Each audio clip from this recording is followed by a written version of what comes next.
Good morning everyone. परम IAS की YouTube channel पे आप सभी का स्वागत है। कैसे आप लोग? आप लोगों के बीच एक अच्छी न्यूज़ है। वो न्यूज़ ये है कि परम आईएएस ने अपना जो एनुअल करंट अफेयर्स है वो जारी कर दिया है। वो आप परम आईएएस ऑफिशियल जो टेलीग्राम चैनल है वहाँ पे जाके आप जो है इसका पीडीएफ देख सकते हैं, इसका प्रिंट निकाल सकते हैं, और बाकी आप जहाँ पे भी हैं, जहाँ पे जेरोक्स की फैसिलिटीज़ है वहाँ पे भी परम आईएएस का जो है आपका हार्ड कॉपी प्रिंटेड मिल जाएगा, दुकानदार से आप ले सकते हैं। ठीक है, तो करंट अफेयर्स जो है एनुअल करंट अफेयर्स परम आईएएस ने जो निकाला है ये सितंबर 2023 से लेकर के अगस्त 2024 लगभग एक साल का पूरा जो है कवर करने की कोशिश की है करंट अफेयर्स में। और आपको पता है कि प्रीलिम्स में करंट अफेयर्स का कितना ज़्यादा रोल है। आप जानते होंगे कि जो प्रीलिम्स होती है बीपीएससी की उसमें लगभग 30 या उससे ज़्यादा क्वेश्चन करंट अफेयर्स के होते हैं, मतलब 20% या उससे ज़्यादा। और करंट अफेयर्स ही एक ऐसा सेक्शन है जिसमें ज़्यादातर बच्चों को परेशानी होती है, क्योंकि करंट अफेयर्स का कोई एक जो है ना सिलेबस नहीं है। आप उसको जो है बांध नहीं सकते कि यहाँ से यहाँ पढ़ लेंगे तो हो जाएगा। तो ये बहुत वास्ट होता है इसका सिलेबस। तो करंट अफेयर्स को कंट्रोल करने के लिए, करंट अफेयर्स पर अपना कमांड करने के लिए ये परम आईएएस ने आपके लिए करंट अफेयर्स निकाला है। ये करंट अफेयर्स औरों से इस मामले में डिफरेंट है कि आपको इसमें जो है सिर्फ फैक्चुअल इन्फॉर्मेशन नहीं मिलेगी। कोशिश की गई है कि कॉन्सेप्चुअल वे में आपको चीज़ें समझाई जाए और सारी इन्फॉर्मेशन एक जगह इकट्ठा आपको करंट अफेयर्स में अवेलेबल हो जाए। तो परम आईएएस का ये जो करंट अफेयर्स का मैगजीन है वो निकल चुका है, जारी हो चुका है। आप परम आईएएस ऑफिशियल के टेलीग्राम चैनल से जुड़ के इसको जो है अवेल कर सकते हैं। और जो दूसरी इंपॉर्टेंट न्यूज़ है जो आपके लिए मैं लेकर आया हूँ वो ये है कि ये जो करंट अफेयर्स है, जो परम आईएएस का एनुअल करंट अफेयर्स, इसका एक करंट अफेयर्स का सीरीज यूट्यूब पे जो है जारी होने जा रहा है।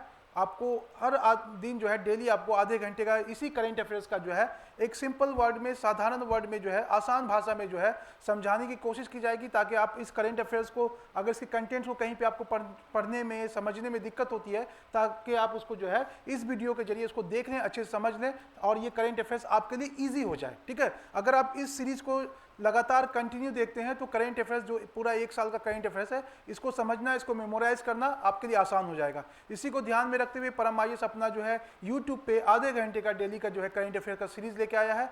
आज हम लोग परम आईएएस के इस करंट अफेयर्स में जो नेशनल न्यूज़ है उसको हम लोग देखेंगे, उसके बारे में बात करेंगे कि कौन कौन सा इंपॉर्टेंट करंट अफेयर्स है, इसके कौन कौन से पॉइंट्स को, कंटेंट्स को आप याद रखेंगे, कैसे याद रखेंगे, और कौन कौन सी चीज़ें वैल्यू एडिशन होनी चाहिए इसमें, जो चीज़ इसमें नहीं भी होगी फैक्चुअल इंफॉर्मेशन, उसको भी हम लोग जो है देखेंगे और इसमें जोड़ करके पढ़ेंगे इसको। ठीक है ना, चलिए आज यहाँ पे देखते हैं करंट अफेयर्स को आज शुरू करेंगे। इसमें पूरा कंटेंट्स आपको दिख रहा होगा, एक एक करके हम लोग सारी चीज़ें देखेंगे। उस पर जाने से पहले हम लोग आपको एक बात बता दें कि परम आईएएस ने ये जो शुरू किया अपना, ठीक है, ये जो सीरीज शुरू किया है, इसमें दो तीन चीज़ें हैं जो हमको बात करनी है। पहले तो ये कि सबसे पहले आपको ये बता दूं कि परम आईएएस का जो है एक बैच लॉन्च हो चुका है 71 का। जो लोग 71 में इंटरेस्टेड है फाउंडेशन बैच के लिए, तो 71st फाउंडेशन बैच परम आईएएस ने अपना शुरू कर दिया है। एडमिशन स्टार्ट है अभी, ठीक है, और ये बैच आपको 8 सितंबर है ना, इस 8 सितंबर से स्टार्ट हो रहा है। ठीक है, और अगर जो लोग भी इंटरेस्टेड हैं, यहाँ पे कॉन्टैक्ट नंबर दिया है 7250110904 और 05, इस पे कांटेक्ट करके आप पता कर सकते हैं। बैच से रिलेटेड कोई भी क्वेरीज है आप पता कर सकते हैं। तो 71वीं फाउंडेशन बैच बीपीएससी के लिए परम आईएएस ने अपना लॉन्च कर दिया है। ये क्लास इसकी जो है 8 सितंबर से होगी, संडे के दिन। जो लोग भी इंटरेस्टेड हैं उस दिन आए आप लोग क्लास करने के लिए, और कोई इन्फॉर्मेशन चाहिए एडमिशन से रिलेटेड तो इस कॉन्टैक्ट नंबर पर कॉल करके जो है आप पता कर सकते हैं। दूसरा जो इंपॉर्टेंट न्यूज़ है, जो लोग मेंस आंसर राइटिंग, क्योंकि पता है कि 70वीं का जो एग्जाम है वो अब 30 सितंबर को नहीं होने जा रहा है, ज़्यादा संभावना है कि ये नवंबर माह में होगी। तो अगर आप लोग daily mains answer writing batch join करना चाहते हैं, मेंस के लिए तैयार करना चाहते हैं खुद को, तो ये बैच ज्वाइन कर सकते हैं, डेली मेंस आंसर राइटिंग। और ये जो है 11 सितंबर से 11 सितंबर से स्टार्ट हो रहा है। इसमें आपको मेंस के लिए आंसर राइटिंग की प्रैक्टिस करवाई जाएगी। इसके बारे में अगर कुछ भी पता करना है तो यहाँ पे कॉन्टैक्ट नंबर दिया हुआ है, आप कॉन्टैक्ट करके इसके बारे में पता कर सकते हैं। तो 2 बैच परम आईएएस अपना लॉन्च कर चुका है। एक तो फाउंडेशन बैच 71वीं जो 8 सितंबर संडे के दिन से स्टार्ट हो रहा है, और दूसरा है आपको 11 सितंबर से डेली मेंस आंसर राइटिंग। वो बैच भी आप ज्वाइन करना चाहते हैं मेंस के लिए तो आप ज्वाइन कर सकते हैं। तो चलिए, आप जो पहला सीरीज है आज परम आईएएस के करंट अफेयर्स का, नेशनल हम लोग करंट अफेयर्स देखेंगे, उसका आज पहला जो है सीरीज स्टार्ट हो रहा है। तो हम लोग इस करंट अफेयर्स के मैगजीन को इजी वे में समझेंगे कि इसमें कौन कौन सी चीज़ें इंपॉर्टेंट है, आपके एग्जाम के पॉइंट ऑफ व्यू से कितना इंपॉर्टेंट है। क्योंकि ये मैं बार बार बता दे रहा हूँ आपको कि करंट अफेयर्स बहुत बहुत इंपॉर्टेंट है। ठीक है ना, आपके एग्जाम के लिए बहुत बहुत इंपॉर्टेंट है करंट अफेयर्स। इसमें जो पहला टॉपिक है वो है आपके नेशनल न्यूज़। नेशनल न्यूज़ अभी हम लोग कर रहे हैं कि बांग्लादेश में जो सत्ता परिवर्तन हुआ, ठीक है ना, शेख हसीना को जो है रिजाइन करके भागना पड़ा बांग्लादेश से, उससे इंपॉर्टेंट कौन कौन से क्वेश्चंस आपके बन सकते हैं। तो पहला टॉपिक नेशनल न्यूज़ में यही है कि अभी हाल में आपको पता है कि बांग्लादेश में 5 अगस्त के दिन, 5 अगस्त को जो है शेख हसीना को बांग्लादेश छोड़ना पड़ा। वहाँ की आर्मी ने हाथ खड़े कर दिए और उन्होंने कहा कि जिस तरह से देश में विरोध प्रदर्शन हो रहा है सरकार के खिलाफ, आर्मी भी कुछ नहीं कर पाएगी। उसके बाद 5 अगस्त को उनको जो है बांग्लादेश छोड़ के जाना पड़ा और वहाँ पे जो है राष्ट्रपति ने घोषणा की। राष्ट्रपति कौन है वहाँ के? तो वहाँ के राष्ट्रपति जो है मोहम्मद शहाबुद्दीन है। ये पॉइंट्स आपको इंपॉर्टेंट ही याद करना होगा। उन्होंने इंटरिम गवर्नमेंट फॉर्म करने की बात कही मीडिया के सामने, और छात्रों का जो आंदोलन था उसके बाद जो है छात्रों को आश्वस्त करते हुए उन्होंने कहा कि छात्रों की मांग थी कि देश की बागडोर एक ऐसे व्यक्ति के हाथ में सौंपी जाए जो देश को संभाल सके। और उन लोगों की मांग थी कि जो बांग्लादेश के नोबेल पुरस्कार विजेता है मोहम्मद यूनुस, ठीक है, उनको जो है इंटरिम प्रधानमंत्री बनाया जाए। तो फिर दोबारा जो है राष्ट्रपति ने कहा कि ठीक है, हम जो है मोहम्मद यूनुस को ही अपॉइंट करेंगे इंटरिम राष्ट्रपति, इस अंतरिम प्रधानमंत्री। तो शहाबुद्दीन ने 8 अगस्त को, मोहम्मद शहाबुद्दीन जो बांग्लादेश के राष्ट्रपति है, उन्होंने 8 अगस्त को, ये डेट मैंने आपको बताया 5, और दूसरा जो इंपॉर्टेंट डेट है इसमें वो है आपको 8 अगस्त। 8 अगस्त को उन्होंने जो है बांग्लादेश के नोबेल पुरस्कार विजेता, ठीक है, क्या नाम है, मोहम्मद यूनुस को जो है राष्ट्रपति ने प्रधानमंत्री पद की शपथ दिलाई। अब इससे क्वेश्चन क्या बन सकता है? पहला तो क्वेश्चन ये बन सकता है कि बांग्लादेश में शेख हसीना ने कब जो है बांग्लादेश छोड़ के वो भारत आई, तो 5 अगस्त। दूसरा क्वेश्चन इससे बन सकता है कि वहाँ के राष्ट्रपति मोहम्मद शहाबुद्दीन ने जो मोहम्मद यूनुस है बांग्लादेश के नोबेल पुरस्कार विजेता, उनको प्रधानमंत्री पद की शपथ कब दिलवाई, वो है 8 अगस्त। और तीसरा हो सकता है कि मोहम्मद यूनुस जो नोबेल पुरस्कार विजेता है, इनको किस साल जो है, किस वर्ष जो है नोबेल पुरस्कार मिला था, तो वो है 2006। और ये को किस फील्ड में मिला था, तो शांति के लिए मिला था। और टॉपिक जो था इनका जिसके लिए नोबेल पुरस्कार दिया गया था वो था आपको माइक्रो फाइनेंसिंग, ठीक है। तो ये 3 क्वेश्चन इससे बन सकते हैं इंपॉर्टेंट। ये पूरे कंटेंट में वही चीजें, इसमें पूरा डिटेल में नहीं दिया हुआ है, बस आपको मोहम्मद यूनुस की प्रधानमंत्री की बात की है, राष्ट्रपति का नाम क्या है, ठीक है, लेकिन डेट मैंने आपको बता दिया 5 अगस्त। ये 5 अगस्त इंपॉर्टेंट है, 8 अगस्त, ठीक है ना। और तीसरा है मोहम्मद यूनुस, नोबेल पुरस्कार 2006 में इनको मिला था, माइक्रो फाइनेंसिंग के मिला था। इससे क्वेश्चंस आपके बन सकते हैं, ठीक है। तो यहाँ पे जो पहला टॉपिक है हमने देखा ये। दूसरा टॉपिक हम लोग देखेंगे टाइम्स मैगजीन 2024। यहाँ पे 3 इंडियन डेस्टिनेशंस को जो है वर्ल्ड ग्रेटेस्ट पैलेस में, ठीक है, शामिल किया गया है। टाइम मैगजीन ने भारत के 3 जो है महत्वपूर्ण गंतव्य स्थानों को जो है महानतम स्थानों में जो है जगह दी है। अब इसमें कौन कौन सा है, इसमें हम लोग देखेंगे एक एक करके, ठीक है।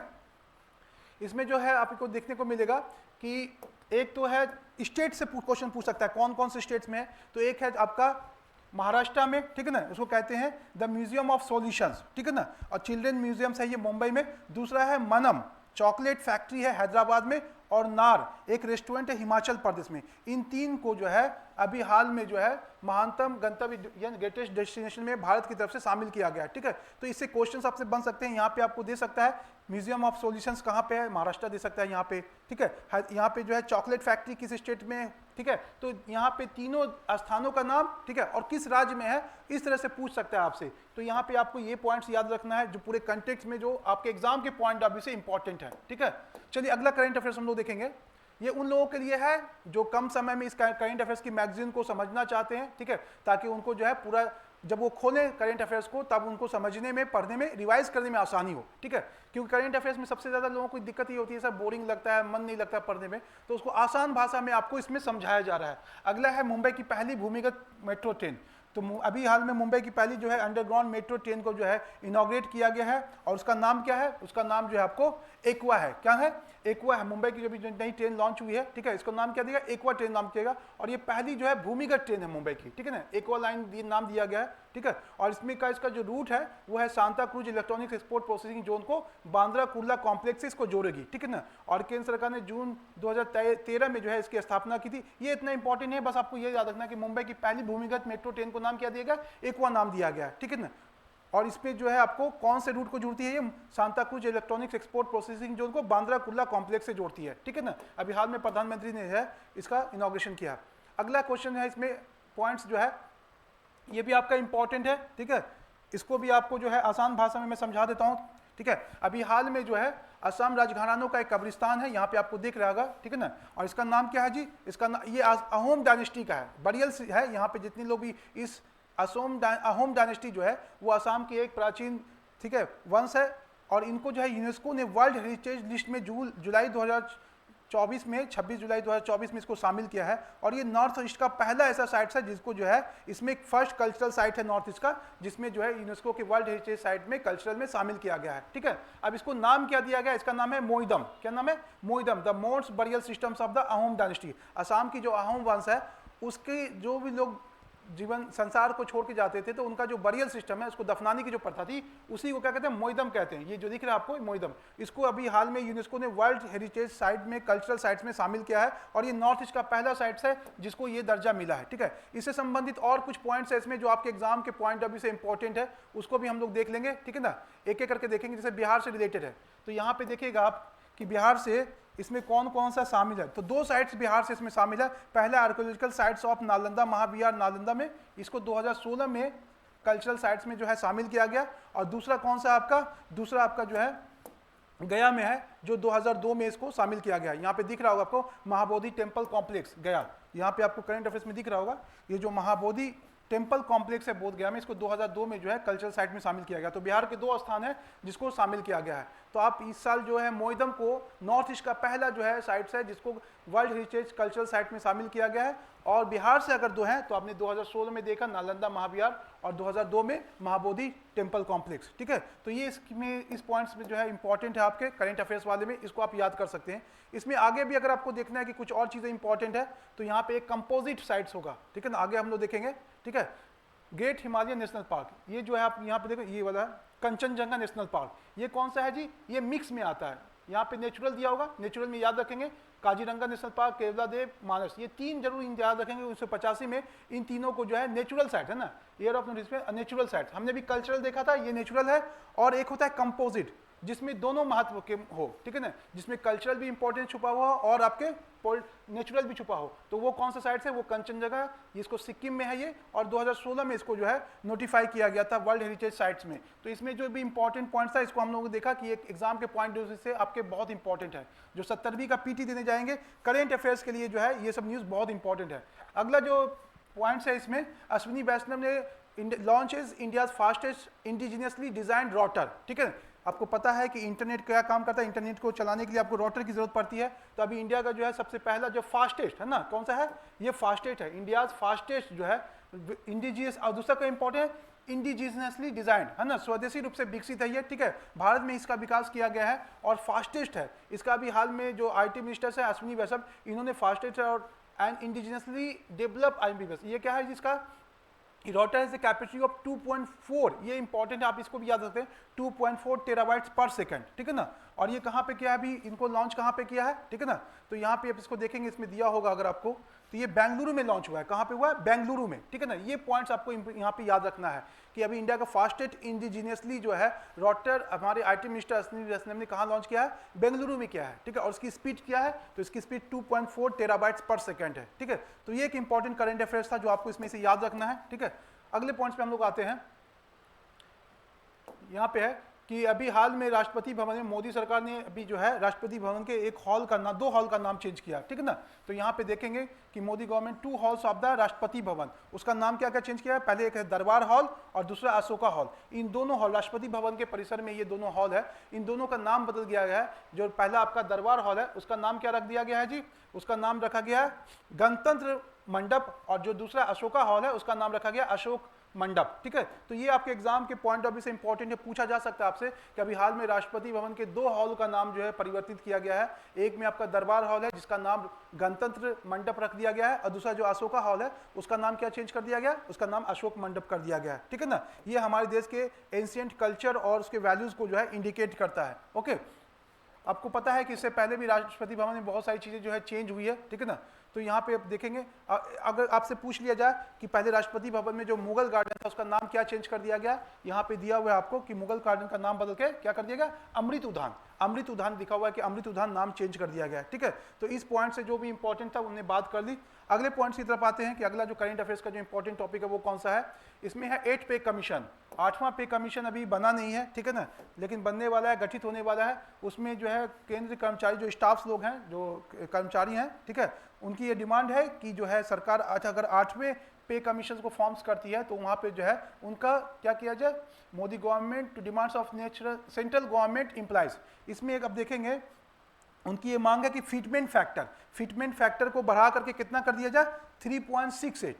अब यहाँ पे देखिए ये फिटमेंट फैक्टर होता क्या है, इसको समझ लीजिए, ठीक है ना। उसको समझने के लिए जितना आपका बेसिक पहले, मान लो ग्रेड पे है, अगर आपका 5400 ग्रेड पे है, 5400 ग्रेड पे है, 5400 ग्रेड पे है, और आपकी बेसिक सैलरी मान लो 40,000 है, समझाने के लिए करो ना, तो अब टोटल कितना हो गया आपका 40,000 और 5400, ठीक ना, 4554 है ना, 45,400 हो गया टोटल। अब 45,400 है, ठीक है। तो यहाँ पे अगर एक चीज़ और देखेंगे कि ये मान लीजिए, इसको और इजी वे में समझा देता हूँ ताकि आपको दिक्कत ना हो, कि आपकी मान लीजिए 5,000 जो है सैलरी बेसिक पे है, ठीक है, और 5400 ग्रेड पे है ना, 5400 ग्रेड पे है, तो कितना हो गया आपका 10,400, है ना, 10,400। अब इस 10,400 को जो फिटमेंट होता है, यहाँ पे एक टर्म यूज किया गया है कि फिटमेंट फैक्टर। अब 10,400 को पहले जो फिटमेंट फैक्टर था वो कितना था, वो था आपका 2.57। अब इसको मल्टीपल करने से जितना पैसा बनेगा वही जो है उसका टोटल सैलरी होगा। तो अब ये लोग चाहते हैं, कर्मचारी लोग, कि जितना ये पड़ रहा बेसिक पे मिला करके, ठीक है, 5,000 मान लो 5400 है, ये 10,400 है, अब इसको कितना कर दिया फिटमेंट फैक्टर, इसको 3.68 कर दिया जाए। तो अगर मान लो 3.68 किया जाता है तो इसको मल्टीपल करने से 10,400 को 3.68 से मल्टीपल करने से जितना सैलरी बनेगा उसी को कहते हैं फिटमेंट फैक्टर। तो फिटमेंट फैक्टर वो चीज़ें होती है जो सैलरी टोटल बन रहा है आपका, उसको मल्टीपल करते हैं, बेसिक पे और जो आपका ग्रेड पे है दोनों को मिला करके जो फिटमेंट फैक्टर है उससे मल्टीपल करने के बाद जो सैलरी बनती है वही जो है फिटमेंट फैक्टर कहलाता है। तो केंद्र कर्मचारियों की डिमांड है कि 8वें जो वेतन आयोग है, ठीक है ना, पे कमीशन है, उसमें फिटमेंट फैक्टर को 2.57 से बढ़ा के कितना कर दिया जाए, 3.68 कर दिया जाए, ठीक है। तो यहाँ पे आपको याद है, इससे जुड़ा हुआ एक और चीज़ है कि जो 7th पे कमीशन है, तो 7th पे कमीशन अभी जितना भी सैलरी मिलता है वो 7th पे कमीशन के अनुसार ही केंद्र कर्मचारियों को मिलता है। जो सेंट्रल एम्प्लॉइज है उसको जो सैलरी मिलती है 7th पे कमीशन के अकॉर्डिंग को मिलती है।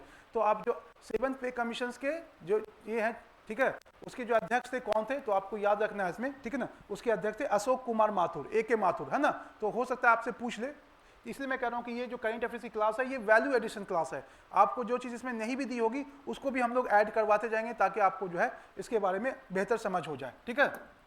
चलिए आगे हम लोग देखते हैं अगला कौन सा न्यूज़ है। अगला है आपको कि refer to table below for the better understanding, है ना, यहाँ पे समझाने के लिए कह दिया गया।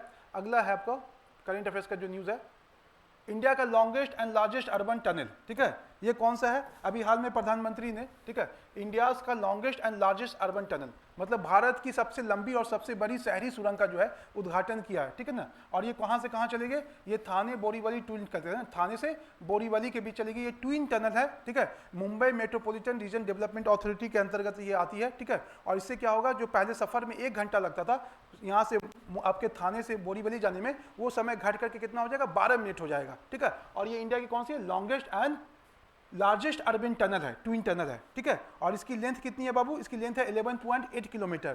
क्योंकि पता आपको एक बार करंट अफेयर्स में पूछ लिया था कि अटल जो टनल है हिमाचल प्रदेश में उसकी लेंथ कितनी है, तो ये अभी हाल में प्रधानमंत्री मोदी ने इसका इनॉग्रेशन किया है, ठीक है ना, उसमें कौन सा जुलाई 13 को, तो ये आपको डेट याद रखना है। और ये इसकी लेंथ कितनी है, 11.8 किलोमीटर, कहाँ से कहाँ, थाने से, ठीक है ना, आपके बोरीवली के बीच है, ट्विन टनल है। चलिए इसको भी हम लोगों ने देख लिया इंपॉर्टेंट एग्जाम के पॉइंट ऑफ व्यू से। अगला हम लोग देखते हैं कि कैबिनेट का फैसला अयोध्या में टाटा सन्स, है ना, अभी हाल में इस कैबिनेट ने अयोध्या में टेम्पल म्यूजियम बनाने के लिए टाटा सन्स के साथ जो है एक समझौता किया है, और टाटा सन्स को जो है कहा है कि वहाँ पे जो है टेम्पल म्यूजियम बनाया जाए, 650 करोड़ रुपए की लागत से ये बनेगा, ठीक है। और ये टाटा सन्स बनाएगी इसको, ठीक है। और जो 100 करोड़ एक्स्ट्रा दिए जाएंगे, किस लिए दिए जाएंगे, एडिशनल डेवलपमेंट जो प्रोजेक्ट होंगे उसमें टेम्पल टाउन के लिए, ठीक है। और इसको अभी हाल में इसका घोषणा करते हुए जो टूरिज्म मिनिस्टर से हमारे कौन है, जयवीर सिंह, उन्होंने इसके बारे में डिटेल तरह से बताया है। और ये भी कहा है तो कि 1 रुपये के नॉमिनल फी पे 90 साल के लिए लीज पे दी जाएगी, है ना। तो यहाँ पे इंपॉर्टेंट आपका ये था कि अभी हाल में अयोध्या में टेम्पल म्यूजियम बनाने के लिए जो हमारे टूरिज्म मिनिस्टर है उन्होंने कहा है कि वहाँ पे टेम्पल म्यूजियम बनाने के लिए टाटा सन्स को जो है ये जिम्मेदारी दी गई है। तो इससे इंपॉर्टेंट जो क्वेश्चन था इसमें आपका इसमें से एक बन जाएगा क्वेश्चन, अगर बन सकता है तो, ठीक है। अगला जो क्वेश्चन है, कैबिनेट ने अंतर्राष्ट्रीय बिग कैट अलायंस को मंजूरी दी। अभी हाल में सेंट्रल कैबिनेट ने इंटरनेशनल बिग कैट अलायंस, ठीक है ना, इंटरनेशनल बिग कैट है ना, यहाँ पे लिखा हुआ इंटरनेशनल बिग कैट अलायंस को मंजूरी दी है। और इसका हेडक्वार्टर कहाँ पे होगा? इसका हेडक्वार्टर जो भारत में ही होगा, इसका मुख्यालय भारत में ही होगा। अब यहाँ पे दो तीन चीजें जाननी है आपको, ठीक है, यहाँ पे दो तीन चीजें जाननी है। वो पहले ये जाननी है कि द प्राइम मिनिस्टर ने अब पहले ही 2019 में जो है इसकी घोषणा की थी कि ये जो बिग कैट्स हैं, अब पहले ये जानिए बिग कैट होता क्या है। बिग कैट्स वैसे एनिमल्स को कहते हैं जैसे टाइगर्स हो गया, लियोपॉर्ड्स हो गए, चीता हो गया, कुगार्स हो गया, स्नो लिपर्ड हो गए, ठीक है, ये सब कौन से एनिमल्स कहलाते हैं? सारे बिग कैट कहलाते हैं। टाइगर, लायन, चीता, ये सब जो है बिग कैट कहलाते हैं। तो इनकी जो शिकार होती है, इनके खाल के लिए बहुत सारे जो है और भी चीज़ें होती हैं इसकी, ठीक है, इसकी खाल हो गई, बॉडी के और ऑर्गन्स हो गए, इसके बोन्स हो गए, उसके लिए इनका शिकार किया जाता है, अवैध शिकार किया जाता है। तो इनकी जनसंख्या को बचाने के लिए, उन शिकारियों से, अवैध शिकारियों से बचाने के लिए, ठीक है, सरकार ने जो इंटरनेशनल बिग कैट अलायंस की गठन किया है, जिसका हेडक्वार्टर कहाँ होगा? भारत में ही होगा, ठीक है। अब ये बात याद रखना कि अंतर्राष्ट्रीय टाइगर दिवस कब मनाते हैं? 29 जुलाई को मनाते हैं। कब मनाते हैं? 29 जुलाई को अंतर्राष्ट्रीय टाइगर दिवस मनाते हैं, ठीक है। और आपको दो तीन चीजें और इसमें से याद रखनी है जो इंपॉर्टेंट आपका बन सकता है, ठीक है। The sentiment was retested on April 9, 2003, है ना, 2023। इसकी जो घोषणा की गई थी, कब की गई थी? 9 अप्रैल 2023 में इसकी घोषणा की गई थी, जब 50 साल हुए थे। कब? प्रोजेक्ट टाइगर के जब 50 साल हुए थे। आपको पता है प्रोजेक्ट टाइगर कब लॉन्च हुआ था जी? 1973 में, है ना। टाइगर्स की जनसंख्या को बचाने के लिए प्रोजेक्ट टाइगर 1973 में लॉन्च किए गए थे। तो उसके 50 साल जब पूरे हुए, उसी साल जो है 2023 में घोषणा की गई थी कि बिग कैट को बचाने के लिए एक इंटरनेशनल बिग कैट अलायंस बनाने की जरूरत है, जिसको अभी हाल में प्रधानमंत्री ने इसकी घोषणा की है। और इसका मुख्यालय कहाँ होगा? भारत में ही होगा। तो इस वाले पॉइंट से आपको जो है ये क्वेश्चन बन जाएगा। अंतर्राष्ट्रीय बिग कैट अलायंस में आपको पता है एक क्वेश्चन ये भी बन सकता है इससे कि जो बिग कैट एनिमल्स है उसमें कौन कौन से है। तो मैंने बता दिया, टाइगर, लायन, चीता, कोगार, लियोपोर्ड, है ना, स्नो लियोपोर्ड, ये सब जो है बिग कैट की प्रजाति में आते हैं। तो आप इसको भी याद रखेंगे, ठीक है। चलिए अगला क्वेश्चन हम लोग देखते हैं, इसमें पॉइंट्स देखते हैं। IMC 2014 की थीम भविष्य अब है ना। अभी हाल में इंडियन मोबाइल कांग्रेस, IMC क्या है? Indian mobile Congress. अभी इसका जो है थीम लॉन्च किया है किसने? हमारे, ठीक है, श्री ज्योतिरादित्य सिंधिया ने भी हाल में जो है इंडियन मोबाइल कांग्रेस 2024 का थीम लॉन्च किया, जिसका थीम क्या है? फ्यूचर इज नाउ, ठीक है। इसका उद्देश्य क्या है? इसका उद्देश्य है कि communications and development of north east, ये मिनिस्टर्स है कि इसका signifies how India stand at the heart of the technological evolution at and IMC। Bharat को कैसे जो है टेक्नोलॉजिकल हब बनाया जाए, तकनीकी क्षेत्र में भारत को कैसे प्रगति पे ले जाया जाए, उसके लिए जो है ये इंडियन मोबाइल कांग्रेस 2024, ठीक है, ये होने वाला है। और इसकी थीम क्या है? Future is now. इससे एक आपका एक क्वेश्चन बन सकता है कि फ्यूचर इज नाउ किसका थीम है? तो आपको याद होना चाहिए कि इंडियन मोबाइल कांग्रेस का थीम है। इसका जो है किसने जारी किया इसके थीम को? जो हमारे मिनिस्टर्स हैं कम्युनिकेशन उस समय के, ठीक है ना, ज्योतिरादित्य सिंधिया, उन्होंने इसका लॉन्च किया है, ठीक है ना। अगला आपका है कि BRIC TSHTI host sign in 224 industries meet, ठीक है। अभी हाल में transitional health science and technology institute, इसको कहते हैं THSTI, अभी हाल में ये ना under the biotechnology research and innovation council BRIC hosted SYNCHN 224 2024। अब इसमें देखो ये जो है ये क्या है जी? यहाँ पे देखा ना आपने, लिखा होगा कि ब्रिक का फुल फॉर्म पूछ सकता है आपसे कि ब्रिक का फुल फॉर्म क्या है। तो आपको याद रखना है कि यहाँ पे ब्रिक का फुल फॉर्म है बायोलॉजी, है ना, biotechnology research and innovation council brick. इन्होंने भी हाल में जो है SYNCHN 224 जो है 14 जुलाई 2024 को जो है इसको होस्ट किया है। इसका उद्देश्य क्या है कि स्ट्रेथन एकेडमिक इंडस्ट्री कोलैबोरेशन इन NCR बायोटेक, ठीक है ना। बायोटेक्नोलॉजी के क्षेत्र में जो उद्योग हैं और एकेडमिशियन हैं, इन दोनों के बीच कॉपरेशन को बढ़ाना और इसके ग्रोथ पे ध्यान देना, उसके लिए जो है ये समिट अभी करवाया गया है, ठीक है। इससे एक आपका एक क्वेश्चन बन सकता है, इंपॉर्टेंट है जो। अगला आप देखेंगे कि भारत के जीवों की सूची तैयार करने वाला पहला देश बन गया है, ठीक है। आपको पता है कि अभी हाल में जो हमारे मिनिस्ट्री ऑफ इन्वायरमेंट के जो हेड है, ठीक है, उन्होंने अभी घोषणा की है कि भारत दुनिया का पहला देश बना है जिसने अपने पूरे, है ना, फौना मतलब होता है जितने भी जीव होते हैं, ठीक है, आप पौधों को छोड़ करके जितनी भी प्रजातियां हैं जीवों की हमारे देश में, ठीक है, उस सब की जो है लिस्ट जो है जारी की है। तो यहाँ पे आप देखोगे fauna of India checklist portal अभी हाल में जो है इसको भारत ने रिलीज किया है और India become the first country in the world to prepare a checklist of its entire fauna covering. अब देखो भारत में जितने भी जीव हैं वो कितने हैं, 1,04,561। ये फैक्चुअल इंफॉर्मेशन है, आपको इसको याद करना चाहिए, पूछ सकता है। और यहाँ पे ये टोटल मैमेलियन स्पीसीज इंडिया में कितने हैं, ये आपके 455 है, ठीक है। हाईएस्ट मैमेलियन डाइवर्सिटी कहाँ पे, मेघालय पे। ये एक दूसरा पॉइंट है जो आपको फैक्चुअल में याद करना है। तो यहाँ पे 2-3 चीजें याद करनी है कि भारत पहला विश्व का पहला देश बना है जिसने अपने सारे जितने भी जीव है उन सारी की सूची जो है पोर्टल पे डाल दी है, ठीक है ना। और ये घोषणा उन्होंने कब की है, आपको पता है कि जियोलॉजिकल सर्वे ऑफ इंडिया जिसका हेडक्वार्टर कोलकाता में है, उसके जो है 109वें स्थापना दिवस पे, है ना, 109वें स्थापना दिवस पे उन्होंने घोषणा की है, ठीक है, कि भारत जो है, कौन है हमारे मिनिस्टर्स, कौन है, environment, union minister of environment Bhupendra Yadav, ठीक है। उन्होंने कहा कि भारत विश्व का पहला देश बना है जिसने सारे अपने जितने भी जीव हैं उनकी जो है पूरी लिस्ट जो है तैयार कर लिया है। टोटल जीव कितने हैं भाई, अगर आप देखोगे तो 1,04,561। ये आपका इंपॉर्टेंट है। इससे एक और क्वेश्चन बन सकता है कि जियोलॉजिकल सर्वे ऑफ इंडिया का हेडक्वार्टर कहाँ पे है, वो कोलकाता में है, ठीक है। अभी उसने कौन सा स्थापना दिवस मनाया है, तो 109वां स्थापना दिवस मनाया है।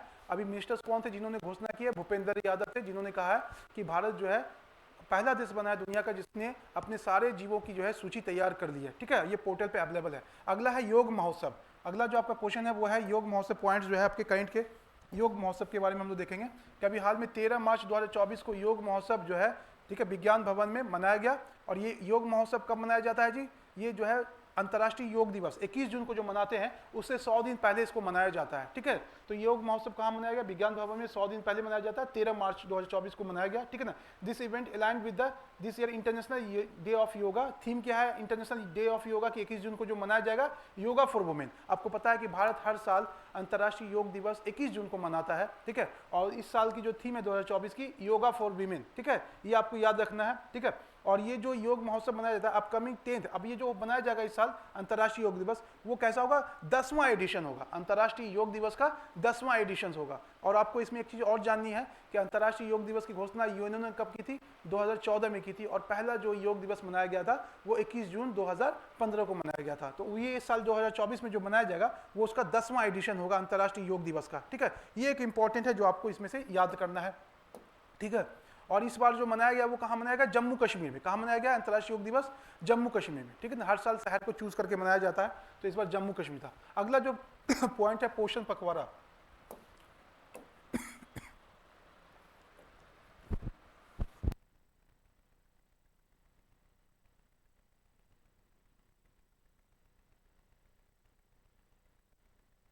अगला जो पॉइंट है आपका पोषण पखवाड़ा है, ठीक है। इससे जो क्वेश्चन आपको बनेगा पोषण पखवाड़ा से, ठीक है। अभी हाल में जो है पोषण पखवाड़ा बनाया गया। पोषण पखवाड़ा क्या होता है जी, न्यूट्रिशन को प्रमोट करने के लिए, पोषण के महत्व को रेखांकित करने के लिए कि न्यूट्रिशन इंसान के लिए कितना इंपॉर्टेंट है, ह्यूमन बॉडी के लिए कितना इंपॉर्टेंट है। अब भारत में कुपोषण की समस्या को लड़ने के लिए पोषण पखवाड़ा मनाया जाता है, हर महीने मार्च के महीने में मनाया जाता है, ठीक है ना। ये 15 दिन का होता है पोषण पखवाड़ा सेलिब्रेट, 15 दिन के लिए मनाया जाता है मार्च के महीने में, ठीक है। और ये जो है पोषण मंथ कब मनाया जाता है, सितंबर में। तो याद रखना पोषण पखवाड़ा की जहां तक बात होगी, मार्च महीने के जो पहले के जो 15 दिन होते हैं उसमें मनाया जाता है। और पोषण मंथ की अगर बात होगी, न्यूट्रिशन मंथ की बात होगी, तो वो सितंबर में मनाया जाता है, ठीक है ना। अभी हाल में प्रधानमंत्री ने 8 मार्च को पोषण पखवाड़ा अभियान की जो लॉन्च, ये लॉन्च कब किया गया था पोषण अभियान, पोषण अभियान जो है 8 मार्च 2018 को प्रधानमंत्री ने शुरू किया था, ठीक है। तो आपसे क्वेश्चन 3 बन सकते हैं कि जो पोषण अभियान है इसकी शुरुआत कब हुई थी, तो इसकी शुरुआत जो है आपको मार्च 2018 में हुई थी, 8 मार्च 2018 को। क्यों ये 8 मार्च का दिन, 8 मार्च अंतर्राष्ट्रीय महिला दिवस मनाया जाता है। तो महिलाओं को पोषण की ज्यादा जरूरत होती है, ठीक है, कि उनके साथ जो है बहुत सारे बायोलॉजिकल रीजंस की वजह से न्यूट्रिशन की ज्यादा जरूरत पड़ती है। तो अंतर्राष्ट्रीय महिला दिवस 2018 पे उन्होंने पोषण अभियान शुरू किया था। उसी पोषण अभियान का एक हिस्सा क्या, पोषण पखवाड़ा, जो मार्च महीने में शुरू के जो 15 दिन होते हैं उसमें मनाया जाता है। और पोषण सप्ताह कब मनाया जाता है, सितंबर माह में मनाया जाता है ना। हर साल जो है सितंबर महीने में पोषण माह जो है मनाया जाता है। तो आपको इसमें कोई कंफ्यूजन नहीं होनी चाहिए, ठीक है ना। अगर पोषण माह बनाएगा तो उसमें आप जो है सितंबर लगाएंगे, और पोषण पखवाड़ा की बात आएगी तो उसमें आपका आंसर क्या हो जाएगा, उसमें आपका जो है मार्च महीने के शुरू के जो 15 दिन है वो हो जाएंगे, ठीक है। अगला जो पॉइंट्स है, iconic Indian brand Amul launch fresh milk in the US. अभी हाल में आपने देखा होगा कि अमूल जो आनंद मिल्क यूनियन लिमिटेड, दूध का एक ब्रांड है आपको, मिल्क है ना, डेयरी ब्रांड है, इसको कहते हैं आनंद मिल्क यूनियन लिमिटेड, ठीक है। गुजरात का कोऑपरेटिव सोसाइटी का एक ब्रांड है, बहुत फेमस ब्रांड है भारत का।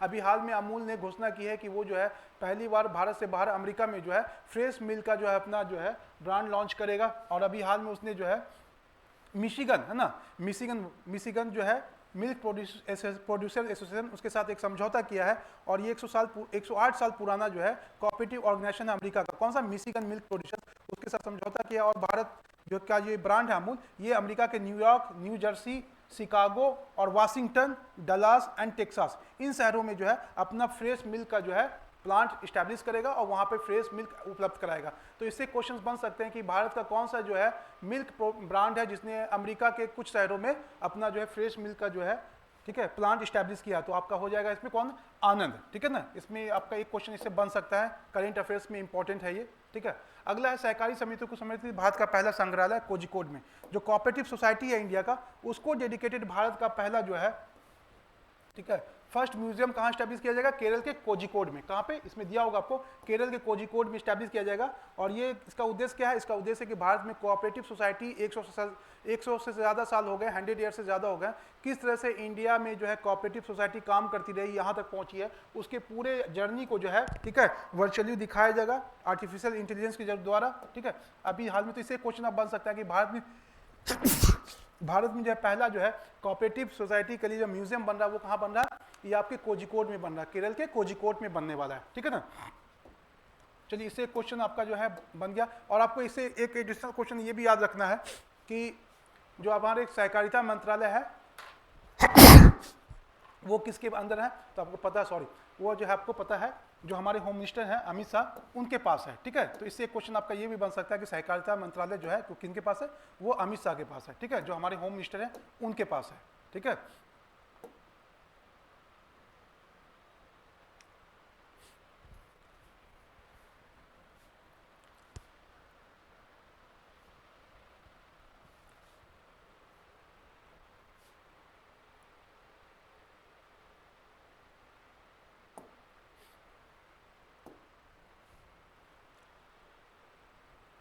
ठीक है, अगला क्वेश्चन हम लोग देखते हैं, अगला पॉइंट्स ये हो चुका है।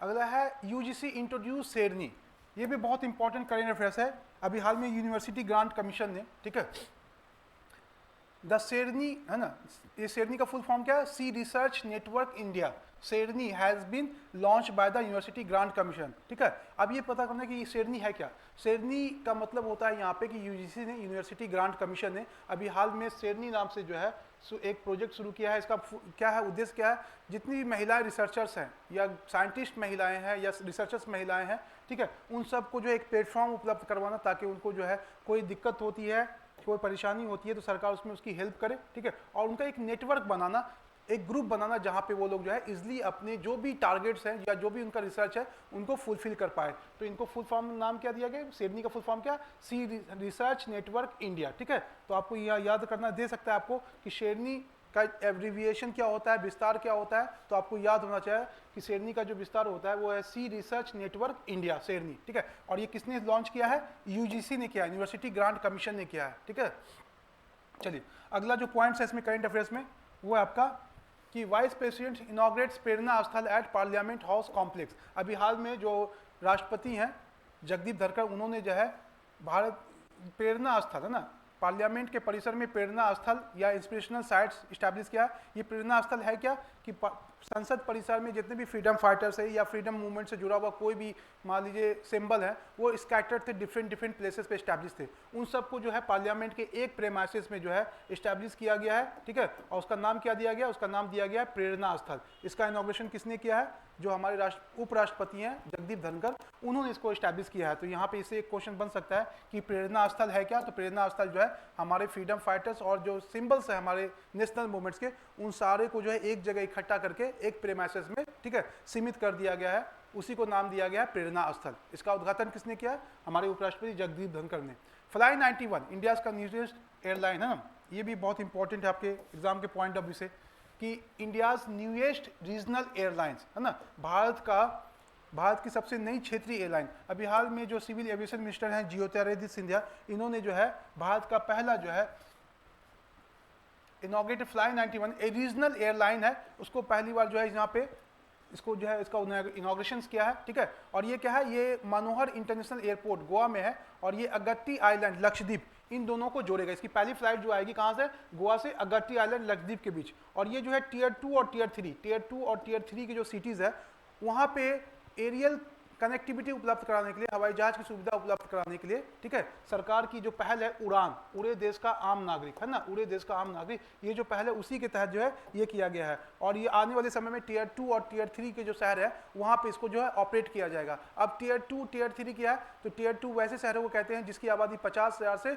99,999 होती है, उसको टीयर 2 की तहत रखा जाता है। और टीयर 3 के तहत 20,000 से 49,999 की जो आबादी होती है शहरों की, उसको टीयर 2 में टीयर 3 में रखते हैं, ठीक है। तो आपको एडिशनल इन्फॉर्मेशन भी इसमें मिल गई, ठीक है। चलिए अगले पॉइंट्स को हम लोग देखते हैं। अभी नीति आयोग ने वोकल फॉर लोकल, ये भी बहुत इंपॉर्टेंट है, नीति आयोग की एक पहल है, ठीक है ना। वो पहल कौन सी है जी, ठीक है ना, आपको पता है कि नीति आयोग ने जो है ब्लॉक डेवलपमेंट के लिए एस्पिरेशनल ब्लॉक प्रोग्राम शुरू किया था, उसी के तहत वोकल फॉर लोकल इनिशिएटिव को जो है उसी का पार्ट है, उसको नीति आयोग ने अभी लॉन्च किया है, ठीक है ना। ये है क्या जी, इसके जरिए जो है लोकल लेवल पे ना लोकल इकोनॉमिक एंड उसके ग्रास रूट इंटरप्राइजेस को जो है प्रमोट करना, उसको बढ़ावा देना, ठीक है। तो लोकल फॉर वोकल क्या है कि स्थानीय स्तर की चीज़ों को, उसकी बिक्री को, आर्थिक गतिविधि को प्रोत्साहित करने के लिए जो ब्लॉक डेवलपमेंट प्रोग्राम से एस्पिरेशनल ब्लॉक प्रोग्राम्स, उसी के तहत लोकल फॉर वोकल जो है, ठीक है, vocal for local programme NITI Aayog ने लॉन्च किया है, ठीक है। तो आपको इसमें याद होना चाहिए। अब यहाँ पे 2-3 चीज़ें हैं। नीति आयोग की स्थापना कब हुई थी, इसी में पॉइंट दिया हुआ है। तो 1 जनवरी 2015 में नीति आयोग की स्थापना हुई थी। इसके जो सीईओ कौन है, BVR सुब्रमण्यम है, ठीक है। डिप्टी चेयरमैन कौन है, सुमन बेरी है। ये 3 इन्फॉर्मेशन आपको याद रखना चाहिए इससे रिलेटेड, ठीक है।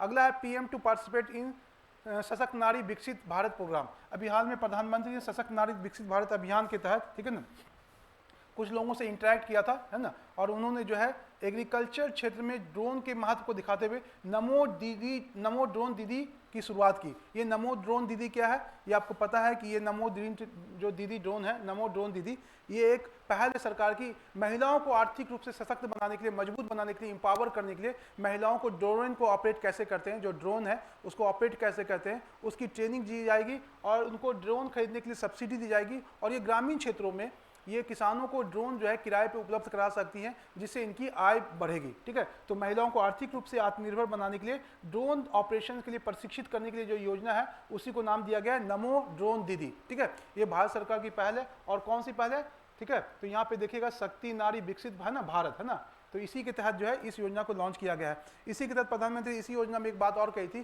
कि जो लखपति दीदी है, लखपति दीदी क्या होती है, लखपति दीदी तो वैसी ही दीदी वहाँ होती है सरकार का, जिसका उद्देश्य होता है कि महिलाओं को जो सालाना इनकम है, ठीक है, जो 12 महीने की इनकम है महिलाओं की, वो 1 लाख या उससे ज़्यादा हो। तो सरकार आर्थिक रूप से आत्मनिर्भर बनाने के लिए महिलाओं को सेल्फ हेल्प ग्रुप SHG, स्वयं सहायता समूह, सेल्फ हेल्प ग्रुप के जरिए जो है महिलाओं को आर्थिक रूप से सशक्त बनाने के लिए, ठीक है, लखपति दीदी योजना भी चलाई जा रही है। तो ये जो 2 योजना है, नमो ड्रोन दीदी योजना और लखपति दीदी योजना, ये दोनों सरकार की एक पहल है महिलाओं को आर्थिक रूप से आत्मनिर्भर बनाने के लिए। तो इसमें जो आपका इंपॉर्टेंट जो पॉइंट्स बन सकता है वो यही क्वेश्चंस में बन सकते हैं, ठीक है। इससे अगला है OTT प्लेटफॉर्म, ठीक है। ये OTT प्लेटफॉर्म क्या होता है इसके बारे में हम लोग जान लेते हैं।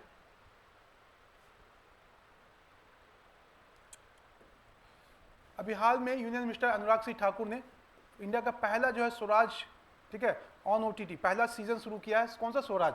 ये स्वराज है क्या भाई, OTT क्या है ये जानना है। OTT जो आपको पता है इसका फुल फॉर्म होता है ओवर द टॉप, है ना, ओवर द टॉप इसका फुल फॉर्म है। ये क्या है जी, एक तरह का ऑनलाइन प्लेटफॉर्म है जहाँ पे आप सब्सक्रिप्शन लेकर के कोई भी मनचाहा धारावाहिक या मूवीज जो है देख सकते हैं। ऑनलाइन स्ट्रीमिंग, अगर कोई मूवीज होती है, कोई सीरीज होती है, उसको भी आप देख सकते हैं, ठीक है। तो उस पर जो है अपना भी फ्रीडम फाइटर्स, जो हमारे देश के फ्रीडम फाइटर्स हुए हैं, उनके लिए एक सीरीज शुरू किया है जिसका नाम क्या दिया गया, उसको नाम दिया गया स्वराज, ठीक है ना। पहला सीजन शुरू किया, इसमें फ्रीडम फाइटर्स वगैरह को दिखाया जाएगा, उनके सीरियल्स दिखाए जाएंगे, और उसके साथ साथ जो दूरदर्शन पे चल रहा धारावाहिक है Sardar Patel the game changer, वो भी जो है शुरू किया गया है। तो ये जो दोनों पहल है, जो OTT पे सरकार इस तरह की जो प्रोग्राम लेके आ रही है फ्रीडम फाइटर्स के लिए, जो सीजन शुरू हुआ है स्वराज या सरदार पटेल के लिए, वो क्या है, आज़ादी के अमृत महोत्सव का ही एक पार्ट है, ताकि जो है इसके बारे में लोगों को पता चले कि हमारे स्वतंत्रता सेनानियों ने किस तरह से देश को आज़ाद करवाने में अपनी कुर्बानियाँ दी, उनका क्या योगदान है, ठीक है। तो आपको ये याद रखना है, 2-3 पॉइंट्स जो मैंने बताया, ये आपको जो है इसमें हेल्प करेगा, ठीक है। तो आज के करंट अफेयर्स में हमने कुछ इंपॉर्टेंट करंट अफेयर्स को देखा वीडियो को छोटा ही रखा जाएगा ताकि आप जो है आधे घंटे में सारी चीज़ों को मैक्सिमम इन्फॉर्मेशन को जो है आप गेन कर सकें। और इसी को अगर आप इस पूरा वीडियो देखने के बाद जब करंट अफेयर्स उठाएंगे तो आपको सारे करंट अफेयर्स आपको ईजी लगेंगे, आपको ऐसा नहीं लगेगा कि आपने पढ़ा नहीं है। तो परम आईएएस ने जो वीडियो सीरीज शुरू किया करंट अफेयर्स का, उसका पहला जो है सीरीज आज स्टार्ट हुआ है। डेली जो है आधे घंटे का जो है ये करंट अफेयर्स आपके सामने आएगा, आप इसको देखते जाएंगे, रेगुलर देखेंगे और उसके बाद करंट अफेयर्स भी साथ साथ पढ़ते जाएंगे। मार्केट में आपको मिल जाएगा, अवेलेबल होगा, या परम आईएएस ऑफिशियल के टेलीग्राम चैनल पे जाकर के जो है आप इस करंट अफेयर्स को अवेल कर सकते हैं। इसमें कोशिश की गई है कि चीज़ें सिर्फ फैक्चुअल्स नहीं हो, कॉन्सेप्चुअल वे में हो, इजी वे में, इसीलिए वीडियो सीरीज लाया गया है ताकि आप उसको वीडियो को देख करके ही कंटेंट को समझ जाए और आपको समझने में, पढ़ने में जो है आसानी हो। करंट अफेयर्स बहुत बहुत इंपॉर्टेंट है, इसको आप लोग हल्के में ना लें। करंट अफेयर्स अगर आपने अच्छा कर दिया तो आपका जो है प्रीलिम्स होना निश्चित है। तो इस मौके का फ़ायदा उठाएं। परम आईएएस का जो ये करंट अफेयर्स है इसको अच्छे से जो पढ़ें, वीडियो देखें और अपनी तैयारी को बेहतर करें, ठीक है। और जो बैच है परम आईएएस का, एक फाउंडेशन बैच है जो 8 सितंबर से स्टार्ट होने वाला है संडे से, और एक डेली मेंस आंसर राइटिंग है जो आपको 11 तारीख से शुरू होने वाला है। ये दोनों बैच के बारे में अगर कुछ भी आप जानना चाहते हैं, ठीक है, या कोई इंक्वायरी लेना चाहते हैं, ठीक है, तो उसमें कॉन्टैक्ट नंबर दिया होगा आपको, आप वहाँ से जो है पता कर सकते हैं कॉल करके, ठीक है। यहाँ पे कॉन्टैक्ट नंबर आपको दिया है, ये कॉन्टैक्ट नंबर है, आप यहाँ पे देख सकते हैं कॉन्टैक्ट नंबर 7250110904 है ना, और 05 ये कॉन्टैक्ट नंबर है। आप इस नंबर पे कॉल करके डेली मेंस आंसर राइटिंग में इंटरेस्टेड है तो आप यहाँ पे कॉल करके उसके बारे में पता कर सकते हैं। और फाउंडेशन बैच 71वीं बीपीएससी के लिए जो 8 सितंबर से स्टार्ट हो रहा है वो उसके बारे में भी आप पता कर सकते हैं इसमें, ठीक है। तो चलिए आज के लिए इतना ही करंट अफेयर्स, कल फिर आएंगे बाकी के करंट अफेयर्स को लेकर के, और इसको आप अपने पास रख लें। अगर आपके पास नहीं है पीडीएफ है तो पीडीएफ से भी एक बार देख लें पलट करके। बाकी चीज़ों को मैंने सिंपल वे में समझा दिया आपको, आप उसको भी देख सकते हैं, ठीक है, वीडियो के जरिए भी जो आप करंट अफेयर्स को पढ़ सकते हैं। तो चलिए फिर मिलते हैं कल एक नए टॉपिक के साथ, आने वाले जितने आगे के जो करंट अफेयर्स उस पर हम लोग डिस्कस करेंगे।